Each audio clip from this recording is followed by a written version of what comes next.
Where I'm joined now by Neal Jones and Jared Kohler for tonight's Roundtable. Well, you know what time it is. Let's bring in Jared and Neal today for our Roundtable.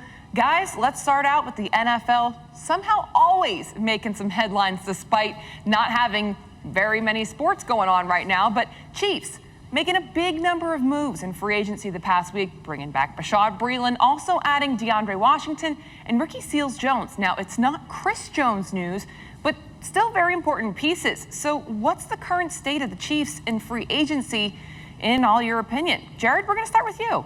Yeah, I think bringing back Breland is a big deal. I know it's only 1 year, $4.5 million, but if he goes elsewhere, the Chiefs secondary is in trouble. Not only losing Kendall Fuller, but now a second starter. Now there is some solid. You have a starting number one and a number two. I still think there's room for improvement, but he was solid at the end of last year, showing up in big games, sealing the deal at New England, and of course an interception in the Super Bowl. He's still 28 years old. I think this is a big signing. I know it's not eye-catching, but it was a necessary bring back. Then running back DeAndre Washington, he's a solid number two, kind of a mix between already their backups, Darwin Thompson and Darrell Williams. I think he fits in nicely, and adding another Texas Tech gunslinger in there, Patrick Mahomes, you know he liked that addition.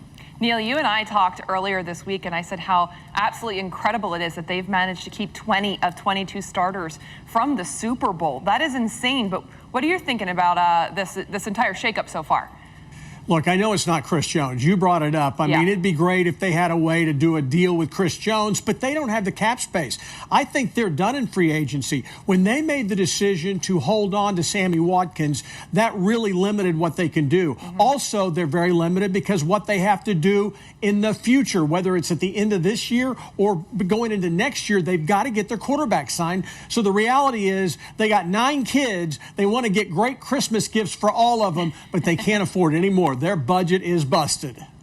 Well, you touched on it a little bit, Neal, so let's talk about it. NFL draft, less than 2 weeks away. What should the Chiefs' game plan be going in there? Is there a specific player or position you guys have in mind? Neal, we're going to start with you. You know, you can't trust what any general manager or head coach says this time of year. We hear it every year. Oh, we need this, we need that. They are trying to fake out the media so they can fake out the other teams in the NFL. They want everybody to be guessing at what they're going to do. But what you can do is look to the past and see what the Chiefs have done. And they've been pretty adamant, even as long as Andy Reid's there, didn't matter who the general manager was, they've been pretty adamant that they're going to go for the best player available, because you're not drafting necessarily for next year. You're drafting for the second, third, fourth year after that while these guys run rookie contracts.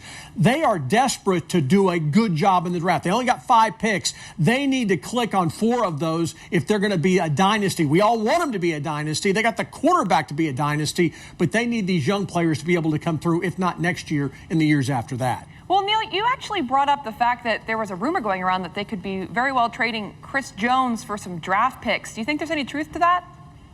Oh, I don't think there's any doubt about that. I think that only makes sense. And that is not a slam to Chris Jones. That is trying to cover all the bases.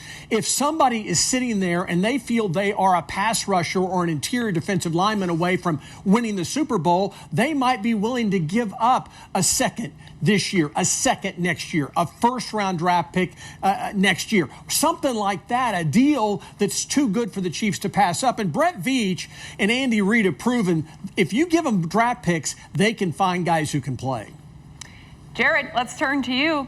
What do you think? Looking at that Breland signing, one of the reasons why it is so big is because it does give, as Neal said, the flexibility to truly draft best player available. Because if they don't bring Breland back, then they got issues. And that's why I still think cornerback is the position where they really should go, assuming there is a tier player that is available wherever they draft, whether that's if they sneak into the first round or even move back. Because if you look at their depth right now, the guy they brought in, Antonio Hamilton, that's more special teams. So right now, their third corner is Rashad Fenton. Solid player, but you got to keep in mind, Breland, bringing him back, he was already on the team last year. They still haven't replaced Kendall Fuller, and I think you can find quality corners. You think back to Marcus Peters, he was a late first-round pick. Even Brandon Flowers a few years ago, he was a second-round pick. There's still talented options that can come in and contribute in year one, and if Breland were to leave next year, then potentially move into a starting role. So I think cornerback is easily their number one position of need. It's just a matter of if a player is there ready when they're drafting.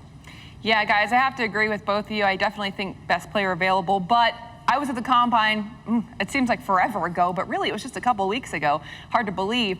But every single defensive lineman and cornerback we talked to, yeah, I met with the Chiefs, at least in some sort of capacity, whether it was a formal interview or an informal interview, or they met him at senior day.